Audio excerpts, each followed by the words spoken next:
Hello बच्चों, 12th standard में आज बायोलॉजी के सब्जेक्ट में हम लोग एमटीपी का डिस्कस करेंगे। एमटीपी बायो के लेक्चर में जो ये एमटीपी है इसे समझना बहुत ज़रूरी है और मैंने यहाँ पे इम्पोर्टेंट फॉर्म भी लिख दिया है ताकि आप थोड़ा इसको स्पेशल वे में लें और इसकी तैयारी भी कर लीजिएगा। इसका जो भी मैं बता रहा हूँ उसको समझने का प्रयास करिएगा। देखिए, एनटीपी यानी मेडिकल टर्मिनेशन ऑफ प्रेगनेंसी। देखिए यहाँ पे जो टर्मिनेशन सेंटेंस है, टर्मिनेशन सेंटेंस का मतलब होता है क्या? टर्मिनेट कर देना, उसको हटा देना, उसको रखना नहीं बल्कि हटा देना। ठीक है ना? किसकी सहायता से? मेडिसिन, मेडिकल इक्विपमेंट्स या मेडिसिन की सहायता से। ठीक है?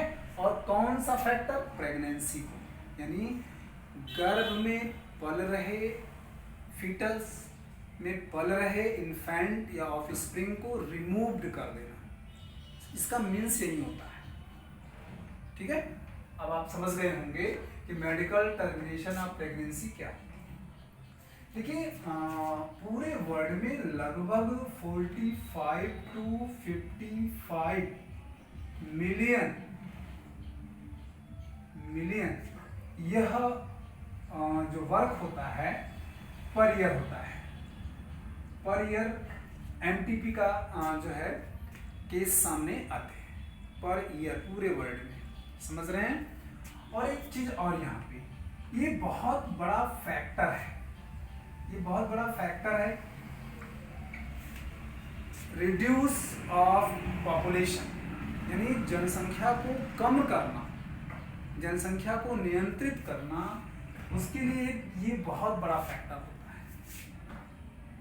ठीक है? एमटीपी जनसंख्या को सीमित रखने में भी क्या करता है? रोल करता है। ठीक है? दो बातें आपने यहाँ पे जो है जान ली। अब हम आगे बताते हैं कि एमटीपी जो होता है वह फॉलो कब किया जाता है। तात्पर्य यह है कि उसको कब पर्सन जो है फॉलो करता है, उस चीज पर कब तैयार होता है। देखिए, हमारे नहीं, इस पूरे वर्ल्ड में जो घटनाएं होती हैं, ठीक है, जैसे जो क्राइम होता है, क्राइम में बहुत सारे ऐसे फॉर्म आते हैं जिनको यह सोशल जो जनरल सोशल पब्लिक होती है वो उसको जो है एक्सेप्ट नहीं करती है। तो क्राइम में जैसे रेप आता है, ठीक है ना? कहने का मतलब होता है कि जब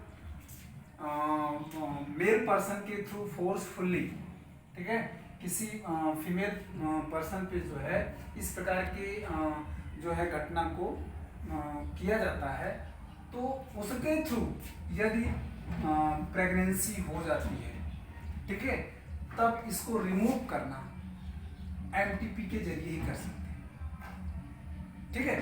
कहने का मतलब कि जो सेक्सुअल इंटरकोर्स होता है, समझ रहे हो ना, जो सेक्सुअल इंटरकोर्स होता है यदि वो फोर्सफुली हो रहा है या फीमेल पर्सन प्रिपेयर नहीं है, ठीक है, बहुत सारे ऐसे फैक्टर होते हैं, उस दशा में एमटीपी को फॉलो किया जाता है। एक और फैक्टर जानिए यहाँ पे, एमटीपी कब तक सेफ रहता है, यानी एमटीपी जब करवाते हैं तो वो कितने ड्यूरेशन का सेफ है, ये भी आपको जानना बहुत महत्वपूर्ण है। देखिए, मैंने आपको बताया कि जब इन्फेंट अप्रॉक्सीमेटली 12 वीक का हो, कहने का मतलब जो इन्फेंट यानी जो फीटस के अंदर भ्रूण है वो लगभग 14 वीक्स का, तब तक एमटीपी को फॉलो कर सकते हैं, तब तो एमटीपी को फॉलो कर सकते हैं। यानी ये फर्स्ट स्टेप हो जाता है। क्या होता है? एमटीपी का फर्स्ट स्टेप होता है। और इसमें भी ध्यान देना होता है कि जो लाइजेबल डॉक्टर होते हैं या जो नर्सेस होते हैं उन्हीं के थ्रू करवाया जाए। ठीक है ना? यानी इस पे ये चूंकि ये रिस्की भी है, अगर आफ्टर 12 वीक्स यदि आप चांस ले रहे हैं, आफ्टर 12 वीक्स मतलब 12 वीक्स के बाद जा रहे हैं, तब वो सेकेंड स्टेज आ जाता है एमटीपी का। और उस सेकेंड स्टेज में क्या होता है? फीमेल पर्सन को और जो इन्फेंट होता है दोनों को रिस्क रहता है। वो दोनों रिस्क जोन में जाने के लिए तैयार हो जाते हैं। और जब ये एमटीपी जो प्रोसेस होता है ये फॉलो करते रहते हैं, टाइम टू टाइम फॉलो करते रहते हैं, तब ये थर्ड स्टेज में चला जाता है और बहुत सारी प्रॉब्लम जो जेनेटल ट्रैक्ट में कैंसर होता है वो भी क्रिएट करता है एमटीपी।